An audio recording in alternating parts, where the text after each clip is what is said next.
성장주를 매매해야 되는 방법과 가치주를 매매해야 되는 방법이 다 달라요. 돈 되는 건 다 해야 되지 않을까요? 독사처럼 움직여야죠. 숫자가 결국은 나올 건데 나오는 시점을 좀 더 빠르게 반영하는 게 시장일 거니까 저는 그 꿈을 먼저 사는 겁니다. 예, 결국 10배 올랐잖아요. 근데 그게 핵심이죠.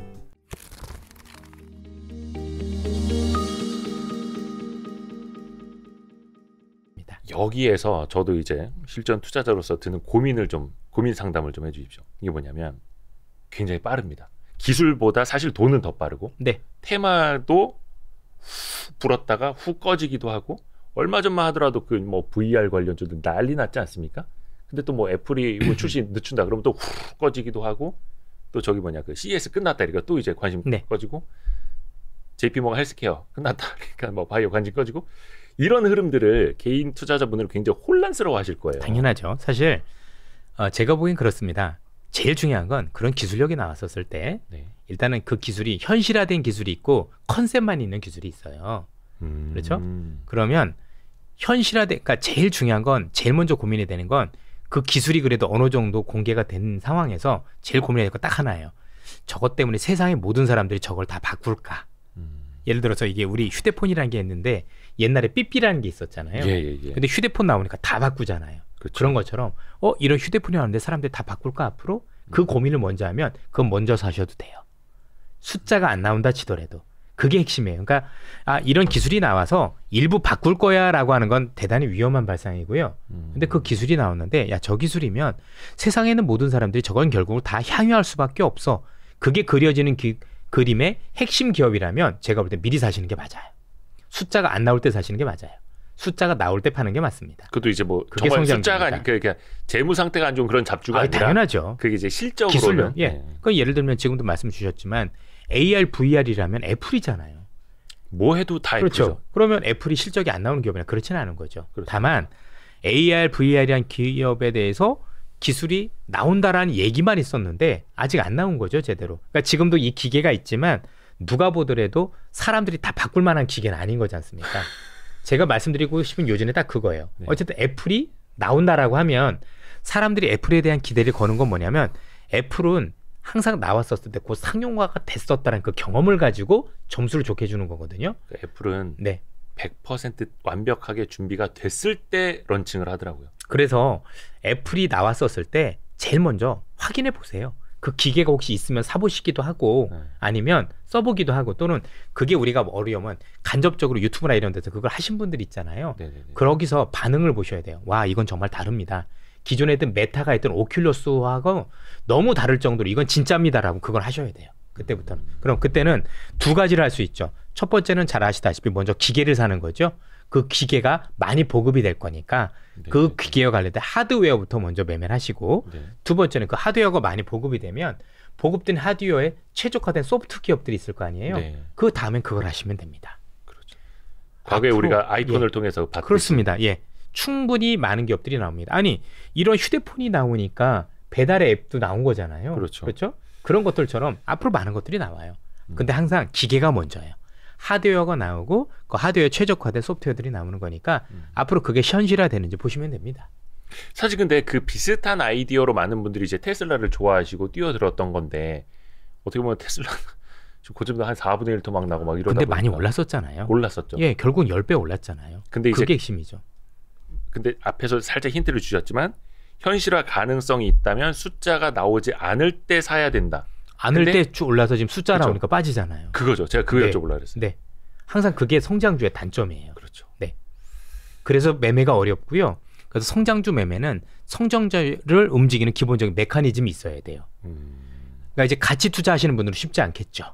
못하죠. 그래서 방법이 다른 겁니다. 성장주를 매매해야 되는 방법과 가치주를 매매해야 되는 방법이 다 달라요. 그래서 함부로 이게 성장주니까 무조건 사세요. 이거는 안 맞아요. 안 맞고 이전의 성장주, 예전에 1970, 80년대부터 지금까지 수십 년에 걸쳐서 성장주들의 움직임들이 있어요.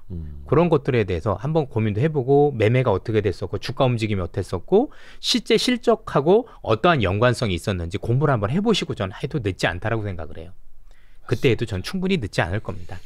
그러니까 방법 모르고 무모하게 숫자 단위로 사라는 얘기냐 무책임한 얘기냐 이렇게 생각할 수도 있는데 실제 그렇지는 않습니다. 이사님은 숫자가 안 나오는 성장 주도, 그리고 숫자가 좋은 되게 저평가되어 있는 가치 주도, 그냥 구분 없이 그런 걸 구분하지 않죠. 되는 기업이라면 사는 건데 다만 숫자가 안 나온다고 해도 그 기술력이 독점적이어야 되겠죠. 이 그렇죠. 친구밖에 그걸 없어. 그게 예. 중요하죠. 그리고 누가 보더라도 지금 숫자가 나오지만 조만간 재패할 것 같아.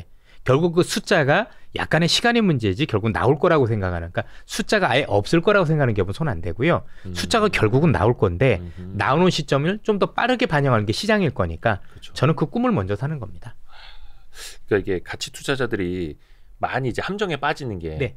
꿈은 있어 보이고 기술력은 있어 보이는데 숫자가 안 나와서 불안해. 이러면서 이제 놓치는 그렇죠. 경우들이 굉장히 그렇죠. 많았거든요. 네네. 테슬라도 대표적이었고 그걸 먼저 봐야 된다. 역시 약간 되게 하이브리드형 그렇게 투자자. 해야 되죠. 예. 돈 되는 건 다 해야 되지 않을까요? 독사처럼 움직여야죠. 정답입니다. 진짜 그럼요. 정답입니다. 예. 돈 버는데 무슨 구분이 있겠습니까? 그럼요. 그 태조 이방원으로 이제 작년 뭐 여름쯤 되게 히트를 치셨는데 요것도 이제 막 다 갈려요. 지금도 제가 봐도 그게 다 움직이는 시장은 아니고요. 그렇죠, 그렇죠. 거기서 이제 되는 기업과 안 되는 기업들이 많이 나뉘기 시작을 했어요. 근데 많은 분들이 이제 우리 이제 2차 전지 관련주들이 이제 시총 비중이 많이 커졌으니까 2차 전지가 이제 많이 올라왔고 밸류에이션도 높고 또 이제 저기 보니까 낙폭과대주들이 너무 많고 네. 턴어라운드가 될 것 같은 반도체도 시총 비중이 크고 그래서 상대적으로 2차 전지에 좀 관심이 좀 덜 할 거다라고 보시는 분들이 있더라고요. 저는 여러 방송에 나와서 2차 전지는 했지만 저는 2차 전지 중에서도 폐배터리 쪽을 말씀을 드렸고 이제는. 원래 2차 전지 자체를 그때도 2차 전지가 다 된다라고 얘기 드렸던 적은 없습니다. 다만 그 2차 전지 안에서도 경쟁력 있는 기업과 아닌 기업들이 굉장히 나뉘고 있어요. 나뉘죠. 예. 그리고 IR법이나 이런 거 변화에 따라 또 기업들이 달라요. 네. 거기에 따라서 이렇게 매매를 하셔야 되는 거죠. 2차 전지라고 자 저건 많이 올랐는데 이건 덜 올랐어. 이런 식의 접근은 전 아니라고 생각을 해요. 하락하는 기업들은 그만한 이유가 있어요. 그렇죠. 예, 예. 그래서 그것도 나누어서. 그래서 참 제가 제일 아쉬운 게 예. 딱 뭉뚱그려서 이겁니다라고 얘기하는 거 의미가 없어요. 근데 사람들은 그렇게 받아들여. 왜냐면 그게 쉽거든요. 그러니까요. 예. 그래서 그냥 최소한 돈 안 가지고 오셔도 되니까 한번 놀러 오세요, 진짜. 놀러 오셔서 아시는 그 예, 친한 네, 투자증권으로. 제가 커피 한 잔 사드릴 테니까 네네네. 오셔가지고 그러니까 저한테 안 맡기셔도 괜찮아요. 상관없고요. 네네네. 그래서 같이 한번 얘기 나눠보시고 어떤 고민이 있는지 뭐로 사는지 저는 한번 오셔봐도 전 좋을 것 같아요. 근데 힌트 드리자면 장 끝나고 가셔야 됩니다. 아니 뭐 장중에 오셔도 큰 문제는 없긴 한데요. 네. 점심만에만 피해 주시면 괜찮긴 합니다. 한번 전화 한번 먼저 주시고 오시면 괜찮아요. 진짜로요. 그냥 안 막히셔도 괜찮고요. 그냥 편안하게 한번 얘기를 하면서 시장을 보는 방법에 대해서. 근데 저희들이 이제 컴플라이언스일 수도 있기 때문에 특정 종목이나 이런 거 많이 못하는 게 딱 이겁니다 말씀 못 드리는 게 있어요. 그렇죠. 근데 저는 제가 하는 게 있거든요. 예. 또 부담스러우시니까. 저도 애널리스트 출신이기 때문에 기업들 하나하나 다 따져보면서 고민을 하지 사실 달라요 되게. 그래서 이게 뭉뚱그려서 여쭤볼 수밖에 전혀 의미가 없는데 없어요. 또 세밀하게 답변을 하시기는 되게 어렵고 왜냐면 그럼요. 직접 이제 운용을 하시는 입장이어서 이게 되게 좀 어렵습니다. 그래서 아마 되게 야 저기 뭐 2차 전지 된다니 어떻게 된 거라고 하시는 분들도 많이 있을 수도 있어요. 저는 분명히 그게 아니다라고 말씀을 드렸는데도 불구하고 맞습니다. 사실 제가 처음으로 인터뷰하면서 종목을 공개했던 적은 딱 한 번밖에 없어요. 지난 9월이었었던 것 같은데 네네네. 9월에 이제 S경제 신문에서 네. 제가 그때 이제 머니쇼 할 때였는데 그때 아마 여러분들 보시면 송배전 기업을 아주 대놓고 했었던 오프라인. 네 행사 오프라인 때 그리고 그 신문에도 나와 있어요. 그때 해도 돼요? 종목명도 그때 현대일렉이나 LS 이런 것들 추천했었잖아요. 신문 기사 보시면 나와요. 그때부터 수익률이 얼마인데요? 그때는 얘기는 해도 되고. 그거는 신문인데 네. 공식적으로 해가지고 이런 어떤 컴프를 받고 한 거라 큰 문제가 없었던 거고요. 일반적인 것은 그게 안 됩니다. 그럼 나중에 저희랑도 오프라인 행사 한번 하시죠. 좋습니다. 충분히. 네, 대놓고. 네. 그러니까 2차 전지주도 마찬가지고 또 이제 2022년에 이제 스타 주식 중에 이제 방산 쪽에서 많이 나왔지 않습니까? 근데 방산도 이제 어떤 분들은 앞으로 좀 모멘텀이 없다. 폴란드 건만큼의 혹은 또 다른 뭐 전쟁 이런 건 뭐 일어나서도 안 되겠습니다만 그런 모멘텀이 23년도에는 좀 없을 것이다. 또 이렇게 보시는 분들은 있거든요. 기대가 없어서 좋은 것 같습니다. 기대가 없어서 좋다고요? 예. 저는 이제 참고로 방산주에 대해서는 여전히 긍정적인 시각을 가지고 있는 편이긴 한데요. 네. 의외로 지금 글로벌 전체가 이 방산이라는 게 움직이는 건 되게 장기적인 시각을 가지고 보셔야 되는 거지 뭐 단순히 다음 달에 또 수준하고 이런 건 아니에요. 방산의 특징이 그렇거든요, 기본적으로. 그러니까 우리가 너무 지난 한 해 막 폴란드에서 막 몰아서 막 발주하고 너무 기대를 한 여기에 거예요. 이제 네네네. 익숙해져 있죠. 그러다 보니까 또 나올 거고 또 나올 거고 또 나올 거고 이런 어떤 기대들이 있다 보니까 마치 무엇인가 막 하나씩 있으면 한두 달에 한 번씩 나올 것처럼 만약에 그렇게 되면 그 주가가 10배, 20배 오릅니다. 말도 안 되는 얘기고요. 왜 이번 달엔 수주 네. 공시가 안 나오나요? 뭐 이런 거. 그러니까 이제 방산이라는 무기라는 수급 체계는 일단은 국가 산업이에요. 개인이 무기를 사지는 않지 않습니까? 그렇죠. 마피아 빼놓고는. 그렇죠? 뭐 어디서 필리핀에서 총 쏘는 사람 아니면 아닐 거고요. 결국 국가 간의 산업이기 때문에 네. 그거는 각국의 정책과도 연관이 돼 있고 그 정책에서 예산과도 연결이 돼 있어요. 또 정책과 관련해서 또 야당이냐 여당이냐 또 다르고요. 선거 있을 땐 또 바뀌어요. 여러 가지 정치적인 변수들이 많이 들어가는 게 기본적인 방산에 대한 특징입니다. 그리고 방산은 보통 30년에서 50년 대기예요.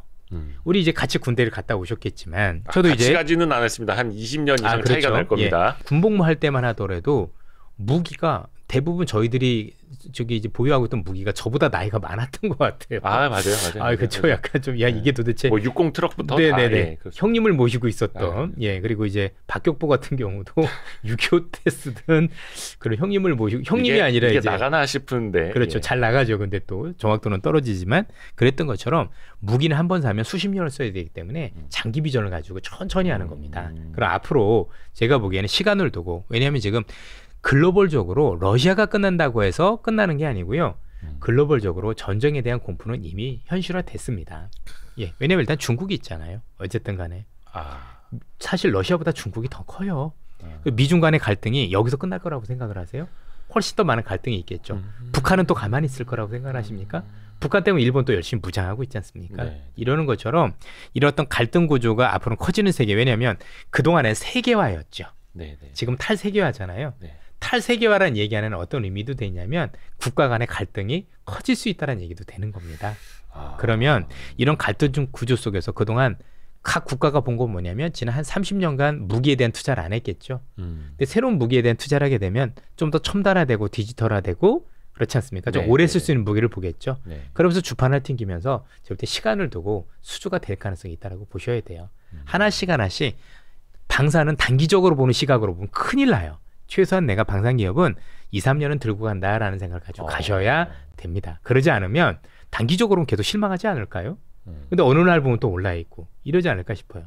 이미 받은 수주만으로도 실적은 계속 좋아질 건데 그렇죠? 그럼 실적주이기도 한데 그걸 또 무시할 수는 없는 거 아니겠습니까? 이제 이게 뭐 한 내년 내후년부터는 계속해서 이제 실적주, 그럼요. 실적 성장주가 네네. 되고 네. 또 수주는 꾸준히 나올 수밖에 네네네. 없는 예. 글로벌 환경이 근데 된다고 앞서도 보시는 말씀드렸지만 국가 간의 비즈니스이기 때문에 개인분들이 판단하기는 되게 쉬운 산업은 아니에요. 그리고 거고. 그럼요. 어렵죠. 접근하기도 쉽진 않은 거죠. 무기와 관련해서도 일단 우리한테는 생소하기도 하고 또 한국이라는 나라가 방산이라는 게 되긴 돼? 뭐 이런 어떤 의구심도 있을 거고요. 근데 또 이제 그 기술력은 또 전 세계에 또 보여줬고 가성비가 보여줬습니다. 좋다라는 것도 네. 보여줬고 그래서 이제 K 방산이라고도 네. 불리기도 하고 요건 이제 길게 봐야 된다. 네. 좋습니다. 얼추 제가 이제 준비한 질문은 네. 다 대부분 이제 여쭤봤는데 사실 그거에 항상 이거는 이제 연초여서가 아니라 매 월이 됐든 매 분기가 됐든 자 그럼 여기서부터의 시장은 좀 긍정적이냐 그러면 그 중에서도 아웃퍼폼할 업종과 종목은 뭐냐 또 이제 이렇게 들어가는 사실은 세 가지 질문이 모든 걸 다 좌우하지 않습니까? 어느 정도 이제 좀 답은 주신 것 같은데 2023년도 투자를 이제 실전으로 하시는 분들을 위한 당부의 말씀이나 좀 그런 좀 한마디 조언 네. 좀 부탁드릴게요. 지난해 시장이 너무 안 좋다 보니까 투자자분들이 너무 많이 위축되신 것 같아요. 네. 예.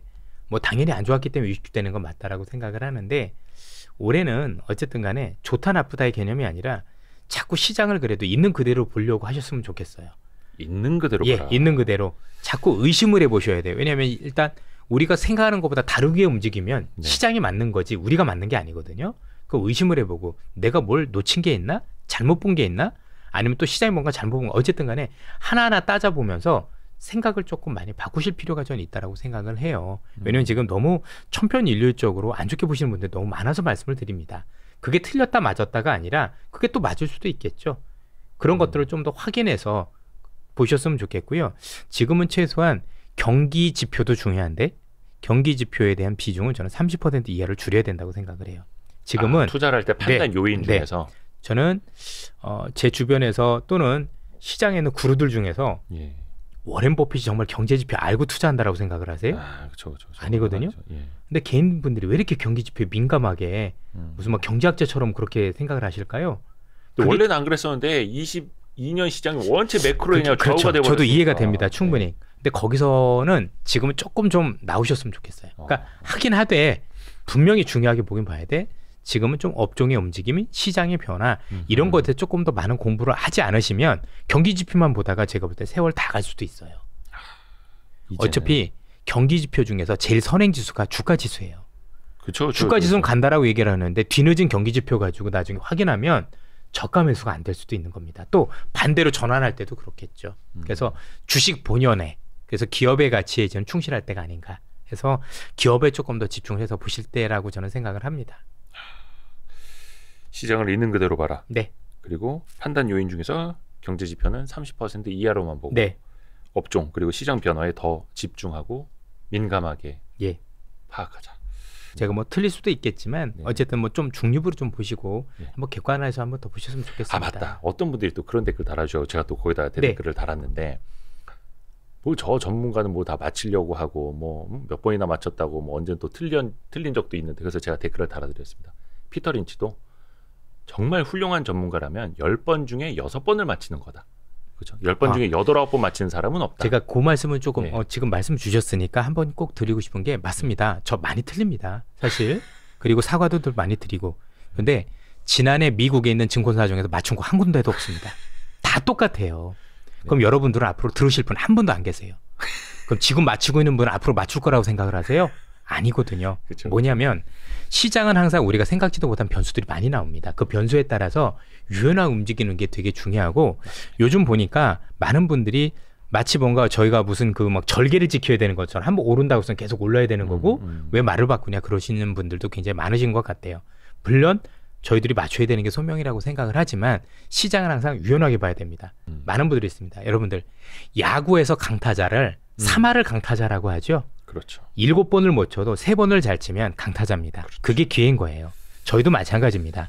10번을 하면 10번을 다 맞춰야 되는 게 저희들의 책무라기보다 정말 잘 맞췄을 때 많이 벌어들이고 혹시 저희들이 실수를 했었을 때 손실을 줄여가면서 쌓아가는 게 전 투자라고 생각을 합니다.